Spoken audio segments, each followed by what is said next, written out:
जो बोले सो निहाल, जो बोले सो निहाल।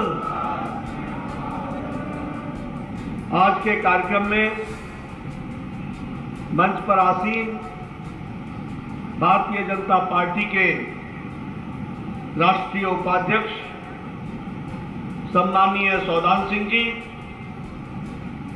हमारे प्रदेश के जुझारू अध्यक्ष श्री अश्विनी शर्मा जी, भारत सरकार में मंत्री और आपकी नुमाइंदगी कर रहे ऐसे हमारे सोम प्रकाश जी, राष्ट्रीय महामंत्री और पंजाब के प्रभारी दुष्यंत गौतम जी, हमारे सह प्रभारी नरेंद्र रैना जी, मनोरंजन कालिया जी, पूर्व प्रदेश अध्यक्ष श्री जीवन गुप्ता जी, प्रदेश के महामंत्री श्री राजेश बग्गा जी, प्रदेश के महामंत्री सरदार दयाल सिंह सोढी जी, प्रदेश के महामंत्री, हमारे सुभाष शर्मा जी, प्रदेश के महामंत्री, सरदार हरजीत सिंह जी गरेवाल, हमारे प्रोफेसर राजेंद्र भंडारी जी, गुरमीत सोढी जी, राणा गुरमीत सोढी जी, हमारे फतेह सिंह बाजवा जी,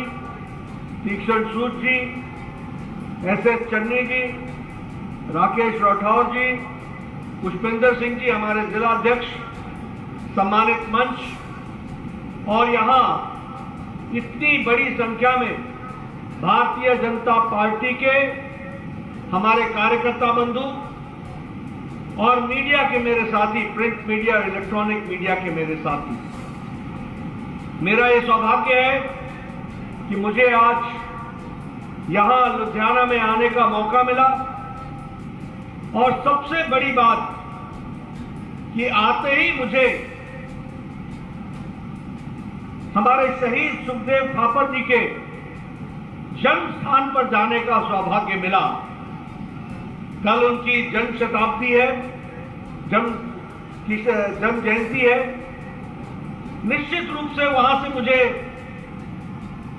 एक बहुत ही अच्छी अनुभूति भी हुई, प्रेरणा भी मिली और मैं ये महसूस करता हूं कि ऐसे वीर क्रांतिकारी से हम सब लोग उनके ऋणी हैं जिन्होंने देश को आजाद कराने में और अंग्रेजों के साथ टक्कर लेने में कोई कसर नहीं छोड़ी। ऐसी महान विभूति के जन्म स्थान पर जाने का मुझे मौका मिला, मैं उनको शत शत नमन करता हूं। मित्रों, अभी जीवन गुप्ता जी चर्चा कर रहे थे कि 5 राज्यों के इलेक्शन हुए और भारतीय जनता पार्टी ने 4 राज्यों में जीत हासिल की। मैं सबसे पहले तो आप सबको भी बधाई देना चाहता हूं कि आप सब लोगों ने पंजाब में पिछले 1.5 सालों में जिस विपरीत परिस्थिति में पार्टी के काम को आगे बढ़ाने के लिए काम किया और जो हमारे विरोध में आंदोलन और आंदोलन ही नहीं, आंदोलन के नाम पर भारतीय जनता पार्टी को कष्ट देने का काम किया, इन विपरीत परिस्थिति में भी भारतीय जनता पार्टी का एक एक कार्यकर्ता सच्चाई के लिए डटा रहा। इसके लिए मैं विशेष करके आपको बधाई देता हूं, मैं साधुवाद देता हूं। और आज ये ठीक है कि पंजाब में हमारी सरकार नहीं बनी, लेकिन पंजाब के नतीजों से मैं आशावान हूं और मैं ये कह सकता हूं कि आने वाले समय में यहां भी कमल खिलेगा और भारतीय जनता पार्टी की विशुद्ध सरकार बनेगी।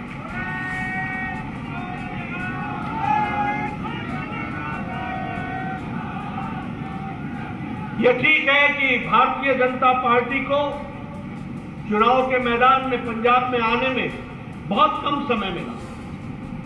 हमारा अकाली दल से समझौता हटने के बाद पार्टी ने पहली बार आप लोगों के माध्यम से 73 स्थानों पर चुनाव लड़ा। पहली बार और मैं यह बता सकता हूं कि जिस तरीके का प्यार पंजाब की जनता ने भारतीय जनता पार्टी से आशा लगाई है, वो इस बात का द्योतक है कि आने वाले समय में वर्तमान सरकार को उखाड़ फेंकने की ताकत है तो वो भारतीय जनता पार्टी में है और वही पूरा करेगी और जनता का आशीर्वाद हमको मिलेगा। इसके साथ साथ 4 राज्यों के और भी चुनाव भी। उत्तर प्रदेश में लोग बोलते थे कि इस बार भारतीय जनता पार्टी को कठिनाई का सामना करना पड़ेगा।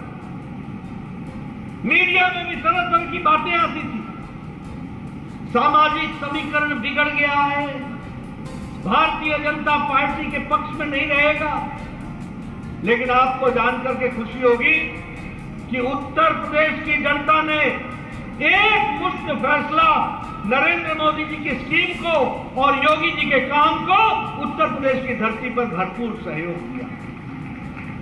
आपको जानकर यह भी खुशी होगी कि कांग्रेस ने लगभग 30 से 35 साल राज किया है, लेकिन एक भी मुख्यमंत्री उनका 5 साल पूरा नहीं कर पाया है। एक भी मुख्यमंत्री पूरा नहीं कर पाया और कोई भी मुख्यमंत्री दोबारा शपथ नहीं लिया, यानी दोबारा उसकी सरकार नहीं आई और मुख्यमंत्री के रूप में वो हासिल हुआ। यह भारतीय जनता पार्टी है जिसने योगी जी के नेतृत्व में और मोदी जी के आशीर्वाद से सरकार तो बनाई ही बनाई। 37 साल बाद किसी पार्टी की दोबारा सरकार बनी है तो वो भारतीय जनता पार्टी की सरकार बनी। और मोदी जी, योगी जी पहले मुख्यमंत्री हैं जो दोबारा शपथ ले रहे हैं। ये पहले आजाद भारत के मुख्यमंत्री हैं। यहां कांग्रेस का हाल क्या हुआ?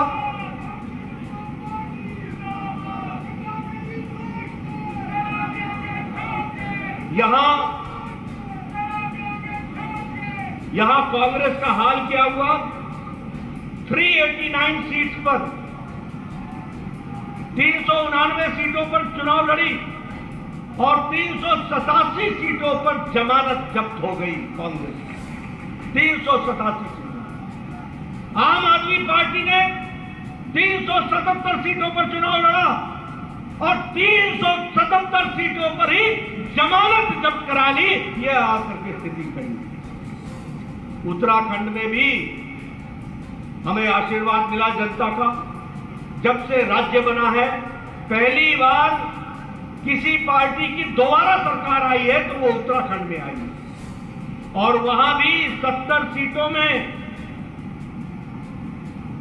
78 सीट आम आदमी पार्टी लड़ी थी और आम आदमी पार्टी को 65 सीटों पर उसकी जमानत जब्त हो गई और भारतीय जनता पार्टी 47 सीट लेकर के अपनी सरकार दोबारा बना ली। अगर मैं गोवा की बात करूं तो 40 सीटों पर चुनाव होना था। 39 सीट पर आम आदमी पार्टी लड़ी और 35 सीटों पर अपनी जमानत जब्त करा ली आम आदमी पार्टी ने। यह स्थिति नहीं। मणिपुर वो लड़ने नहीं गए, बड़े दूर है मणिपुर, लेकिन हमारी विशुद्ध सरकार उत्तराखंड में भी बनी, मणिपुर में भी बनी, गोवा में भी बनी, उत्तर प्रदेश में भी बनी और आने वाले समय में पंजाब में भी बनेगी। यह बात मैं आपको कहना चाहता हूं। मित्रों, यह हम इसलिए कहते हैं क्योंकि चुनाव के नतीजे बताते हैं कि मोदी जी के कार्यक्रमों को लोगों ने सराहा है और उसको उन्होंने मोहर लगाई है। मैं ये भी कहना चाहता हूं कि मोदी जी की सरकार जवाबदेह सरकार है, रिस्पॉन्सिव सरकार है, लोगों के लिए काम करने वाली सरकार है और उनके नेतृत्व में देश बदल रहा है। उस देश बदलने का लाभ प्रदेशों को भी उठाना है और कई प्रदेशों ने उठाया। 18 राज्यों में आज बीजेपी की सरकार है। लेकिन यह भी मैं बताना चाहता हूं कि आज से पहले भारत में कोई भी बीमारी थी तो उसका इंजेक्शन भी इस देश में आने में 20 से 30 साल लग जाता था। हमारा देश तो कभी कोई वैक्सीन बनाता ही नहीं था।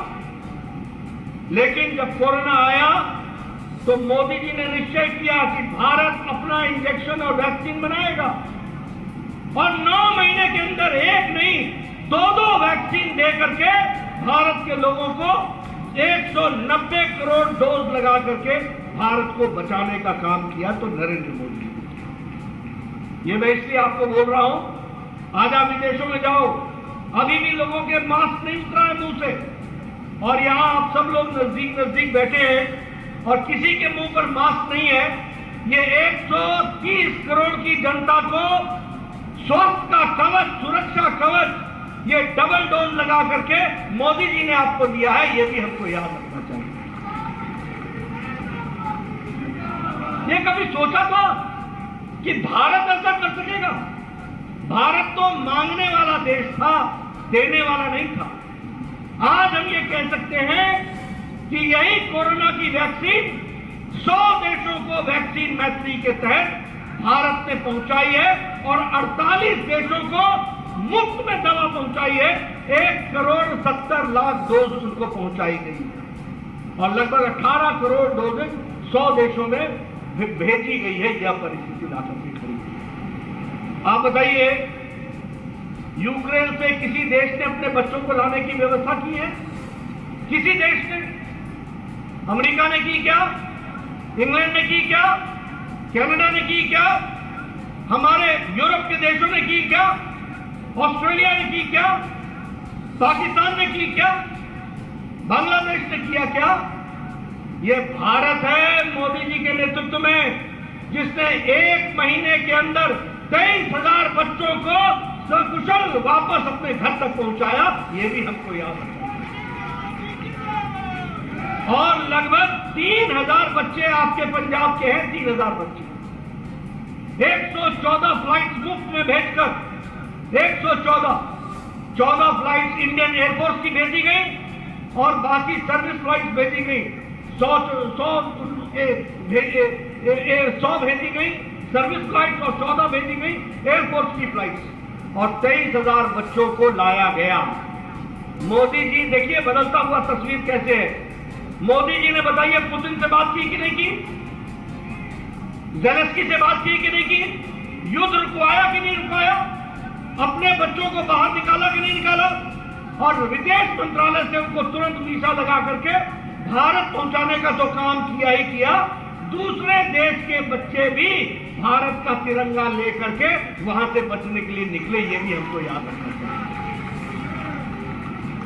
इसलिए मैं हमेशा बोलता हूं कि हमारी सरकार प्रो रिस्पॉन्सिव सरकार है, बढ़ने वाली सरकार है, तीव्र गति से बढ़ने वाली सरकार।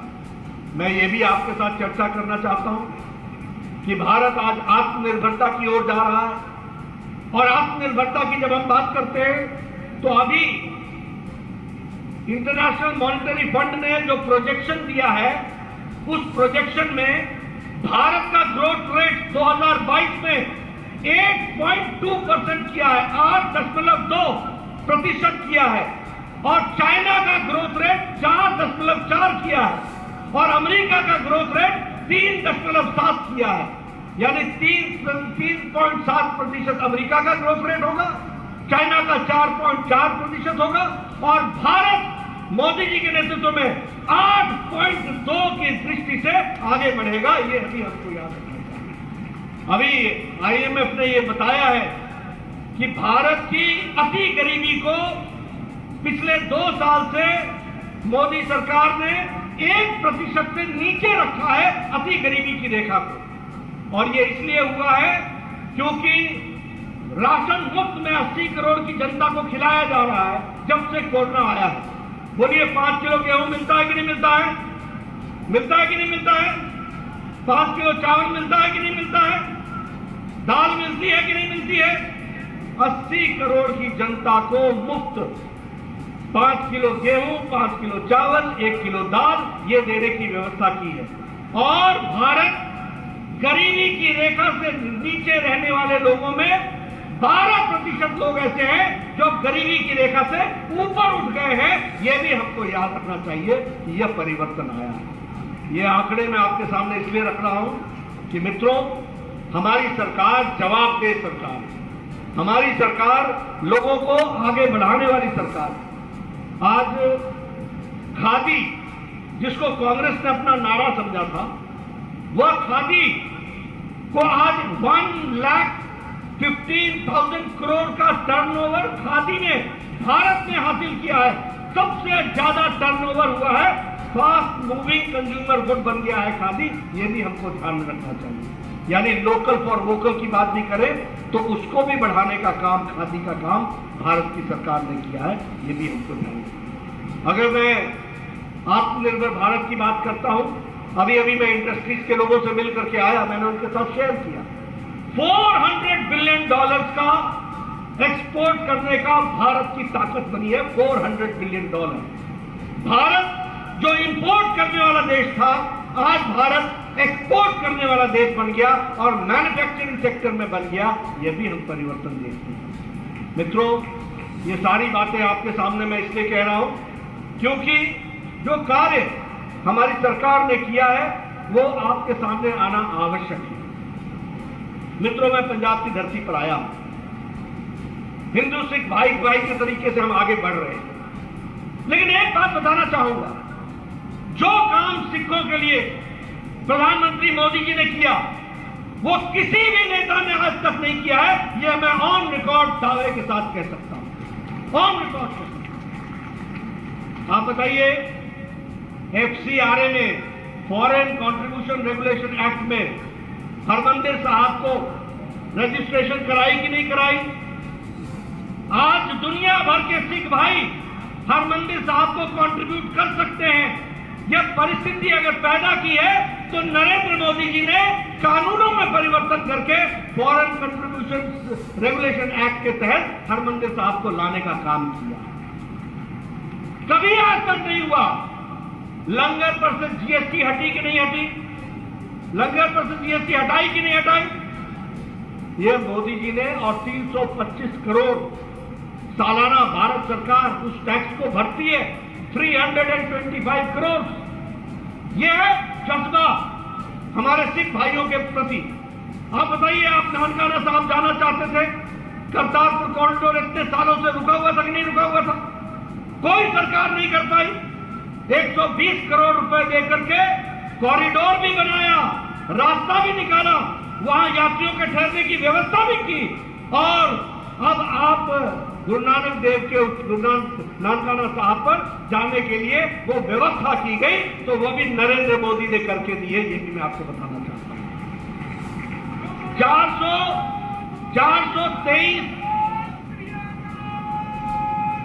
423 ब्लैक लिस्टेड लोग थे हमारे, जिन लोगों को ब्लैक लिस्ट किया हुआ था होम मिनिस्ट्री ने, 423। और आपको जानकर के खुशी होगी कि 421 को ब्लैक लिस्ट से हटा दिया गया है। सिर्फ 3 बचे हैं, वो भी आगे चल करके वो भी हट जाएंगे। इस बात को भी हमको ध्यान रखना है। ये भी हमको सन 84 के दंगे सन 84 में हुए थे, SITयां बैठी थी, किसी के खिलाफ एक्शन नहीं हुआ था। मोदी जी आए तो उन्होंने SIT बैठाई और जो भी सिख दंगों में संलिप्त थे उनको तिहाड़ जेल में डालने का काम किया, तो वो नरेंद्र मोदी जी की सरकार ने। हम आपके सामने, आप बताइए, 350 साल हमारे गुरु गोविंद सिंह जी का मनाया गया, प्रकाश पर्व मनाया गया, गुरु नानक देव जी का 550वां वर्ष मनाया गया। आप बताइए, सबको सरकार ने मनाया कि नहीं मनाया? सरकार जुड़ी कि नहीं जुड़ी? और सरकार ने उसकी व्यवस्था अपने हाथ में ली कि नहीं? मित्रों, ये देखने का नजरिया होता है जिस नजरिए से अंतर आता है। आज सिख की इंटरनेशनल स्टडीज का रिसर्च के लिए सेंटर बनाया है, और वो रिसर्च सेंटर सिख लिटरेचर को आगे कैसे बढ़ाया जा सकता है इसकी भी चिंता की गई है। इसको भी आगे बढ़ाने का काम किया गया। जामनगर में 750 बिस्तरों का अस्पताल बनाने का काम हमारे सिख भाइयों के लिए वहां भी किया गया है।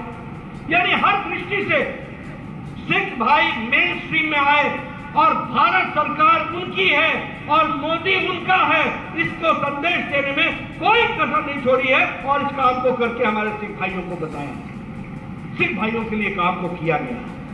मित्रों, ये जो सबका साथ, सबका विकास, सबका विश्वास, सबका प्रयास, ये शब्दों में नहीं है, ये एक्शन में है, ये एक्शन में है। आखिर इतने नेता पैदा हुए, आपने भी हमारे सिख भाइयों को बहुतों को मंत्री बनाया, बहुतों को आपने बहुत सी पोजीशन पर बैठाया, बहुत सी सरकार विशुद्ध कांग्रेस की सरकार आई, लेकिन कभी भी आप इस काम को नहीं कर पाए जिस काम को आदरणीय प्रधानमंत्री मोदी जी ने किया है। यह भी आपके साथ मैं जरूर शेयर करना चाहूंगा और बताना चाहूंगा। मित्रों, जहां तक विकास का सवाल है, मैं ये कह सकता हूं कि आज विकास की नई गंगा बह रही है, हर दृष्टि से बह रही है। सड़कों का जाल बिछ रहा है, प्रधानमंत्री ग्रामीण सड़क योजना के तहत भी सड़कें बन रही हैं, हमारे हाईवे बन रहे हैं। आप बताइए, 4 लेन 6 लेन का काम चलता है कि नहीं चलता है? चल रहा है कि नहीं चल रहा है? हर जगह तस्वीर बदली है कि नहीं बदली है? फ्रेट कॉरिडोर बन रहे हैं कि नहीं बन रहे हैं? लोगों को जोड़ा जा रहा है कि नहीं जा रहा है? मित्रों, यह विकास के साथ साथ गांव, गरीब, वंचित, पीड़ित, शोषित, दलित, हमारे युवा साथी, हमारी महिलाएं, इनके लिए भी मोदी जी के द्वारा कार्यक्रम लिए जा रहे हैं। प्रधानमंत्री उज्ज्वला योजना, आयुष्मान भारत। मैं आयुष्मान भारत के बारे में बताना चाहूंगा, दुख के साथ कहना चाहता हूं कि आयुष्मान भारत पंजाब में चल रहा था, जब से आप पार्टी आई है प्राइवेट हॉस्पिटल में आपका इलाज बंद हो चुका है। क्यों? क्योंकि वर्तमान सरकार प्राइवेट हॉस्पिटल का बिल नहीं दे रही। लेकिन आयुष्मान भारत मोदी जी ने 5 लाख रुपए गरीब आदमी को देने के लिए हेल्थ कवर के रूप में सालाना इसकी व्यवस्था की। यही नहीं, हमारे स्वच्छता अभियान में इज्जत घर बनाना, टॉयलेट बनाना, महिलाओं को सशक्तिकरण करना, इस काम को आगे बढ़ाया। बिजली का काम बढ़ाया, सौभाग्य योजना में घरों में बिजली पहुंचाई, 18,000 गांव को बिजली से जोड़ा। यानी विकास की एक नई उछाल, एक छलांग लगाने का काम, ताकि आम आदमी जो गरीब है वह खड़ा हो सके, उसकी चिंता की गई है। ये मैं दावे के साथ कह सकता हूं और डंके की चोट पर ऑन रिकॉर्ड कह सकता हूं। मित्रों, आप सब लोगों से मैं एक निवेदन करने आया हूं कि अब हमारी जिम्मेवारी बन जाती है कि पंजाब में भी मुख्य विपक्ष की भूमिका अदा करना, यह हमारा काम है, यह हम करेंगे। और वर्तमान सरकार के गलत नियम और गलत कार्यक्रमों को, उसको हम उजागर करेंगे। ये हम आपके सामने बताना चाहते हैं। आप बताइए, आपकी सरकार, आज की सरकार रिमोट कंट्रोल पर चल रही है कि नहीं चल रही है? चल रही है कि नहीं चल रही है? ये दिल्ली वाया चंडीगढ़ चल रही है। आप बताइए, 16 डिपार्टमेंट का एमओयू साइन हुआ कि नहीं हुआ पंजाब और दिल्ली का? ये एमओयू का साइन होने का मतलब है कि अब ये 16 विभाग दिल्ली से चलेंगे और यहां रिमोट कंट्रोल में जो कहा जाएगा वो किया जाएगा। क्या पंजाब के लोगों ने इसलिए वोट दिया था? क्या पंजाब के लोगों ने इसलिए वोट दिया था कि आपकी सरकार दिल्ली से चले? यही पंजाब की पंजाबियत की चिंता की गई है। कहते थे पंजाब की पंजाबियत की हम चिंता करेंगे, यही चिंता हुई है। मित्रों, ये रिमोट कंट्रोल से चलने वाली सरकार है। और जहां तक आम आदमी पार्टी का सवाल है, ये तो वो है जो चुनाव में अपना दुकान सजाते हैं, हर तरीके के वायदे देते हैं, लोग लुभावने बातें बोलते हैं और बोलने के बाद छू मंतर हो जाते हैं। आई तो आई, नहीं आई तो नहीं आई। ये हिसाब इनका रहता है। गोवा में भी यही किया है, यही काम इन्होंने उत्तर प्रदेश में किया, यही काम इन्होंने उत्तराखंड में किया। वहां भारतीय जनता पार्टी की सरकार थी, इसलिए मुंह की खानी पड़ी है। और अब यहां पर पंजाब में हम आम आदमी पार्टी को प्रजातांत्रिक तरीके से हटाएंगे, ये भी हम आपको बताना चाहेंगे। आप बताइए, कहा था कि नहीं कहा था कि 18 वर्ष से ऊपर के बहनों को 1-1 हजार रुपया देंगे? कहा था कि नहीं कहा था? कहा था कि नहीं कहा था? आजकल चर्चा बंद। कहा था कि नहीं कहा था कि 24 घंटे बिजली देंगे? कहा था कि नहीं कहा था? आ रही है 24 घंटे बिजली। ये दुनिया में घूमता है, स्कूल बना दिए, मोहल्ला क्लिनिक बना दिया, यह कर दिया, वो कर दिया। आप बताइए, पंजाब के लोग बताएं मुझे, 24 घंटे बिजली मिलती है क्या? मिलती है क्या? पीछे से बताइए, मिलती है क्या? 300 यूनिट मुफ्त का भी नारा जो है उसमें यह है कि नहीं कि 300 से ऊपर जाएगा तो पूरा बिल देना पड़ेगा। आप बताइए, कोई 300 यूनिट के अंदर आता है क्या? कोई आता है क्या 300 यूनिट की? ये हाथी की दांत दिखाने की और खाने के और है, इसको हमको समझना पड़ेगा। उसी तरीके से आप बताइए, लॉ एंड ऑर्डर की सिचुएशन में गड़बड़ हुई है कि नहीं हुई है पंजाब में? हर दिन कत्ल हो रहा है कि नहीं हो रहा है? हर दिन मर्डर हो रहे हैं कि नहीं हो रहे? पटियाला में वायलेंस हुआ कि नहीं हुआ? पटियाला में शांति भंग हुई कि नहीं हुई? मोहाली में आरपीजी चला कि नहीं चला? रॉकेट से ग्रेनेड फेंका गया कि नहीं फेंका गया? आप बताइए, महिलाओं पर अत्याचार बढ़ा है कि नहीं बढ़ा? ये आम आदमी पार्टी की सरकार का पंजाब का ट्रैक रिकॉर्ड हमको देखने को मिलता है। हाँ, ये जरूर है कि हमारे बग्गा को ढूंढने के लिए तो पुलिस जाएगी दिल्ली, एक बार नहीं 2-2 बार जाएगी। ये तरीका खूब ढूंढ लिया। अभी यहां से 4 टेररिस्ट पकड़े गए। पंजाब से ड्रोन से ड्रग्स भी आया और असला भी आया। पंजाब से निकल करके गए, हरियाणा की पुलिस ने उनको पकड़ लिया, लेकिन पंजाब की पुलिस नहीं पकड़ सकी। ये आज पंजाब की स्थिति हो गई। आप बताइए, मैं सही बोल रहा हूं कि नहीं बोल रहा हूं? ड्रोन यहां उतरा कि नहीं उतरा पंजाब की धरती पर? उसमें असला आया कि नहीं आया? उसमें ड्रग्स आए कि नहीं आए? वो ड्रग्स लेकर के और असला लेकर के तेलंगाना जा रहे थे कि नहीं जा रहे थे? सारे पंजाब से निकल करके चले गए, वो हरियाणा में पकड़ाते हैं। यह परिस्थिति आकर के खड़ी होती है पंजाब की। यह है आम आदमी पार्टी का रोल।